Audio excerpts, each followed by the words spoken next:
Hello ladies and gentlemen, welcome back to the channel. My name is Psycho Gold, this is Psycho Gold Videos, and today we're going to be checking out something a little bit different. As you guys know, I was once a huge fan of the Mighty Morphin Power Rangers. I still am a fan of Power Rangers in theory. Now, as you guys may or may not know, I read the current comic books that are published by Boom Studios, and I think that they are actually some of the best comic books about superheroes, at least, currently being published. I actually genuinely prefer them to a lot of the mainstream comics that are out there. They are some of the best stories that I've read in a long time. The author very much respects the source material and has come up with so many good things that Ranger fans could only dream of. He's come up with such an interconnected, heavy lore-driven world, and the 2 years that Kyle Higgins has been writing those comics has been absolutely fantastic, and I actually intend to make a video about the comics in the future, but that is not this video. On the 28th of August, so yesterday at the time of recording this video, but it might be 2 days ago by the time the video goes live, depending on what time zone you're in, it was the 25th year anniversary of when Mighty Morphin Power Rangers premiered in 1993 over in America. To celebrate that fact, Nickelodeon aired a special anniversary episode on that very night, and I am going to check it out right now and give my thoughts, my opinions, and my reactions to some key scenes. And if you want to watch the uncut version, as always dudes, it is over on Patreon, even though it's not an anime, where you can see my reactions completely uncut, and then come back here if you want to see what my thoughts were after the episode. Now, this is slightly different for this channel. Don't panic, I'm not going to suddenly start covering every episode of Power Rangers. In all honesty, I've not seen hardly any of Ninja Steel, which is the current season, well, Super Ninja Steel if you want to get technical. I did watch episode 9, which is the episode that precedes this one, as it does a little bit of setup, but I must emphasize the words little bit. All that happens in episode 9 is 3 of the characters who are going to be in this episode make an appearance, but they are covered in robes, you don't know who they are, and then at the end of the episode they reveal to the audience only that they're Power Rangers, and you see that one of them is the Red Time Force Ranger. You just see his arm and his morpher, but it's obvious that's who he is. And that's it. So there's no real reason to worry about it. The show itself, you don't need to know anything, as I have proven when I watched episode 9. I don't know who any of the characters are. I don't have a clue what's going on in terms of the storyline of the show. But it has something along the lines of a group of teenagers who have a bit of attitude come together to save the day by becoming multicolored teenage superheroes, wearing spandex, summoning giant robots, and they save the world on a regular basis. Not much has changed in 25 years, for better or for worse. So without further ado guys, let's check out this anniversary special and see whether or not it is able to warm a very old Rangers fan's heart like mine, or whether I'm gonna look at it with disdain like I did the 20th anniversary special. Either way, let's find out. 3, 2, 1, go! Oh, okay, so we're starting right off with Tommy, and that, I believe, is his home in Reefside from Dino Thunder. Nice continuity nod. Flippin' heck. Yep. I'll take JJ to school. See you tonight. Who's JJ? Oh! JJ, I thought I told you not to leave your bike here. Sorry, Dad. It's okay, kiddo. Tommy's officially a dad! Oh, this is the same portal that was in the previous episode, and these are the same robed figures, so yeah. This is literally all we saw of them. Can you tell us who you are? Yes.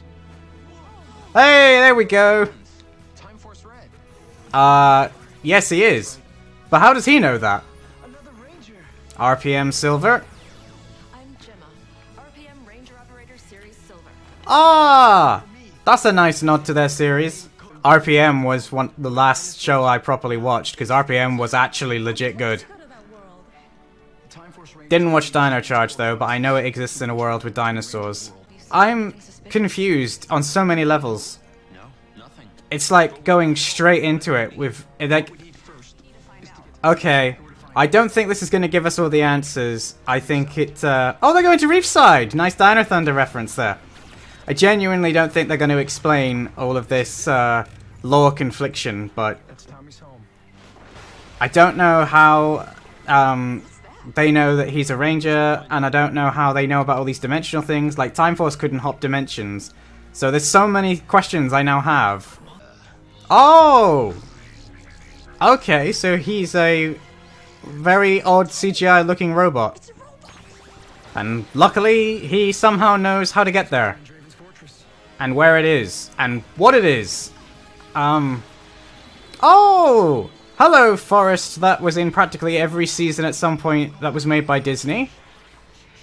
What do you smell, Coda? Honestly, that forest has been used so many times since they moved production of the show to New Zealand. I like, oh, we got another ranger.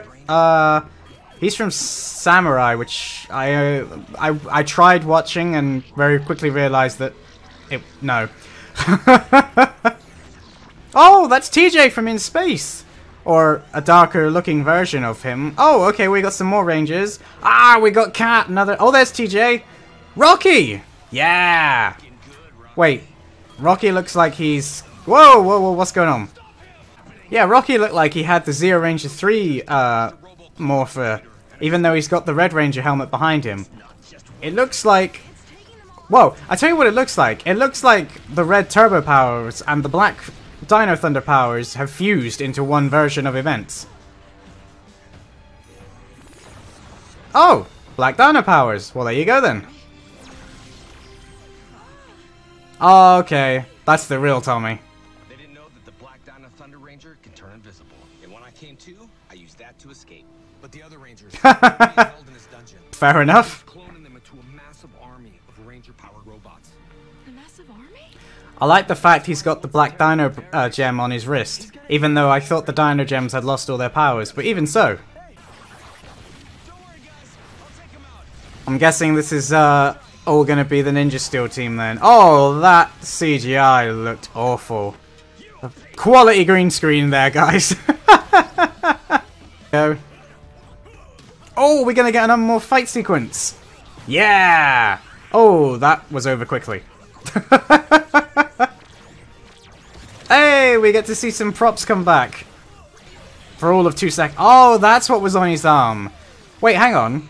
If they're if they're sealed to the bed, how did Tommy get out of the bed?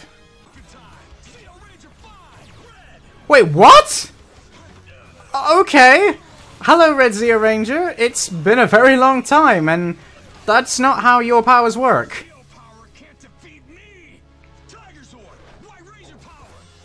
Okay, so the rumors were true. He can morph into his other powers. Okay, so White Ranger, my dude, it's been a long time. Oh yeah, white versus black, which must mean... Oh, Green Ranger power? Nah, dude, you just say Dragon Zord. You don't say Green Ranger power. Oh yeah, of course. Green Ranger gets the CGI effects. Oh, okay. That was different. Oh, these guys can count.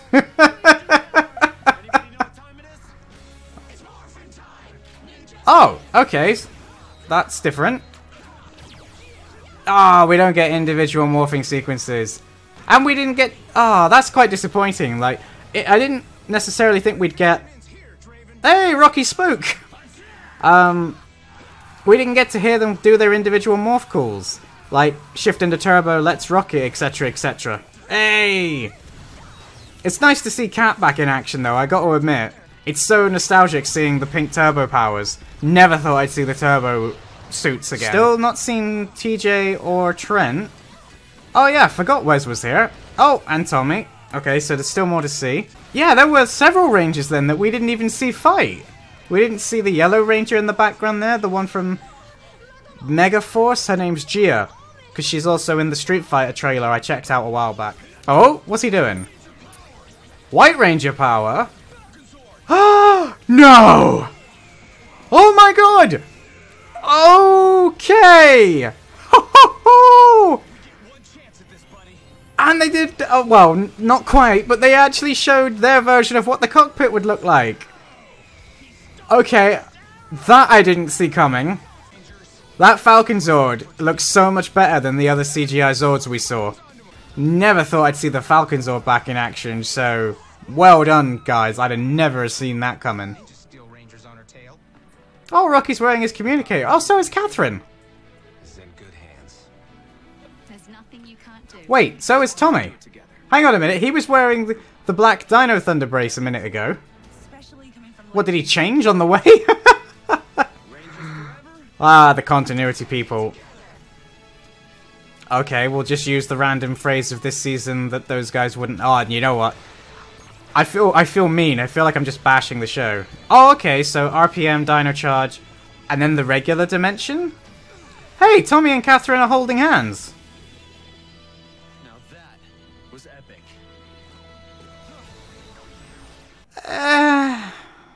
I'm not so sure I agree. There you go, ladies and gentlemen. That was the anniversary episode of Power Rangers Super Ninja Steel, the 25th season, Dimensions in Danger.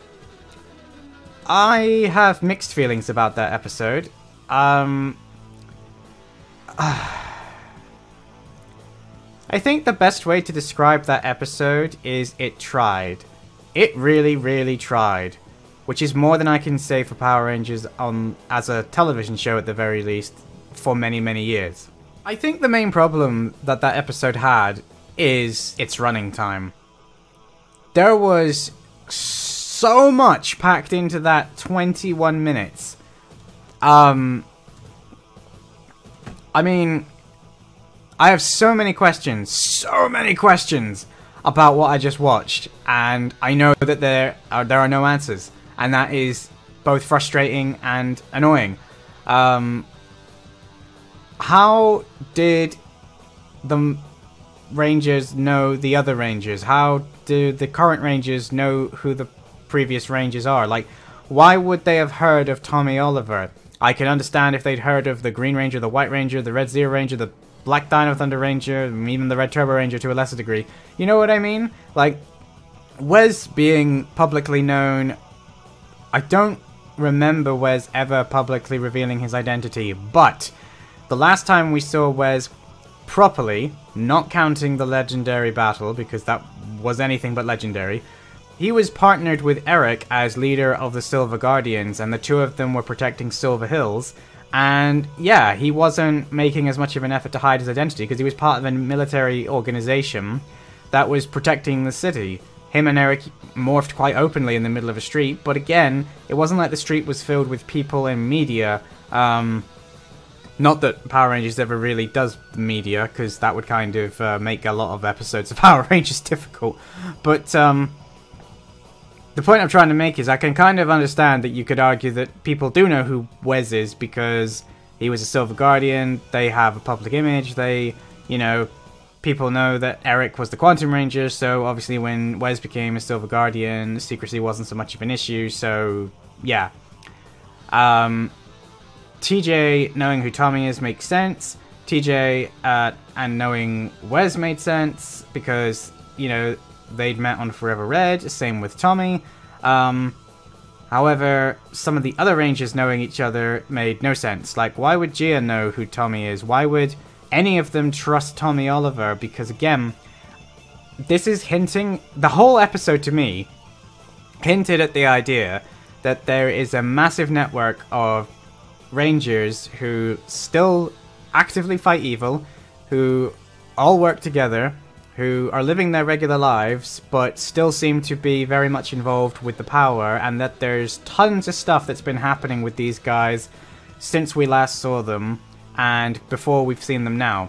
They all seem to know who Dravon is. Like, TJ said the most frustrating line in the whole episode, which was, "Ah, Lord Draven, never thought I'd hear that name again," implying that he has dealt with him before, and they thought that they'd already beat him. So, does that mean the Space Rangers have gone up against him before? Does that mean TJ's been involved in this kind of, multi-Ranger team-up happening previously? It would kind of make sense, because that would then explain how Wes and Gemma, who, as they established, are in completely different dimensions, not only know each other, but why they have a device that enables them to go between dimensions, why they know about this, why they know about the Antiverse, and how to get to the Antiverse, because to them, they've already done it. I just wish that they'd said all of that. I just wish that we'd had time for all of the characters to take a breath and give us some exposition. You know, I could have very easily lived without all the scenes of the Ninja Steel Rangers fighting against the blue things and the dude with the bow and arrow, because ultimately, that's not what any fan is really interested in these anniversary episodes. The reason that the anniversary episodes get watched is because we want to see the previous Rangers. Now, when the episode started, I actually thought they were going to do that, because I couldn't really believe, and I will say, props to them for showing us Tommy Oliver in Reefside at, where we left him in Dino Thunder. He's got a new 4x4 instead of his old pickup truck, and apparently he has a son called JJ, which I suspect is going to be a somewhat of a soft setup for the Soul of the Dragon book that is coming out later this year. Which features an old haggard version of Tommy Oliver searching for his missing son, who I believe is in fact called JJ. I also believe, which leads me on to nicely to something else that was kind of hinted at in the episode but not explicitly stated, that he is with Catherine now. Like, JJ is his and Catherine's son. Like, they spoke to each other on the phone, but when they met again in the room, they didn't really seem to have any kind of interaction indicating that they were actually together. But they left holding hands through the portal. And again, I kind of feel like we could have done with more there. Like, I would have loved to have some actual relationship interaction between the two of them. Same to a lesser degree with the fact that Rocky was there. You know, Rocky, Catherine, and Tommy were all on the same teams for at least 3 years. You know, Rocky joined in Season 2, Cat joined in Season 3, they were all on the Zeo team together, and although he left in Turbo, they all did go through the Turbo transition. Well, Rocky didn't, but he passed the powers on to Justin. But the point is, there was no... It didn't feel like it was old comrades coming back together, or people who see each other and still fight evil on a regular basis coming back together. It just felt like a bunch of people coming together to do something, and then they left. Yeah. Like I said, it tried. It really tried, man. Some of the details were really cool. I love the way that Tommy could morph into different Rangers with his Master Morpher. Whatever a Master Morpher is, again, that goes back to my whole comment of there is so much stuff that could be explained if they really went into this. You know what I think they... You know what? The concept of this episode is fantastic.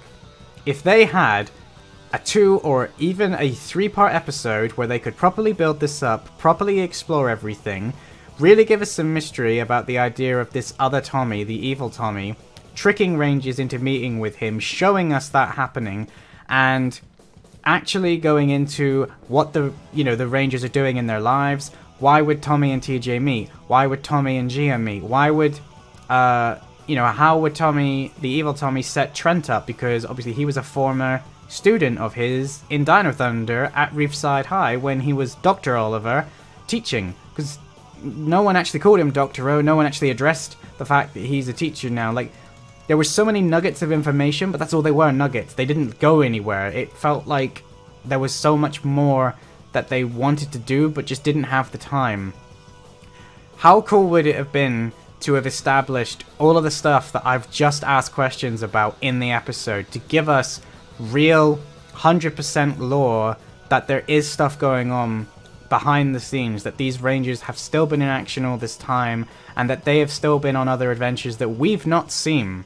And, you know, how cool would it be if the comic book series decided to address that? If they started up a third comic book, because there's 2, there's Mighty Morphin Power Rangers and Go-Go Power Rangers. What if they started up a third one that actually does focus on how this group came together, how Tommy got his Master Morpher, how Draven came at them the first time, and then they could also link that series to Shattered Grid, which is a very similar concept, and also a villain who has a very similar name, which would also give some, context to how certain things slot together. because the comic book universe very much is separate from the television show in terms of continuity, because obviously the television show started in the 90s, the comic books are set in modern day, as if Mighty Morphin started, you know, back in 2016.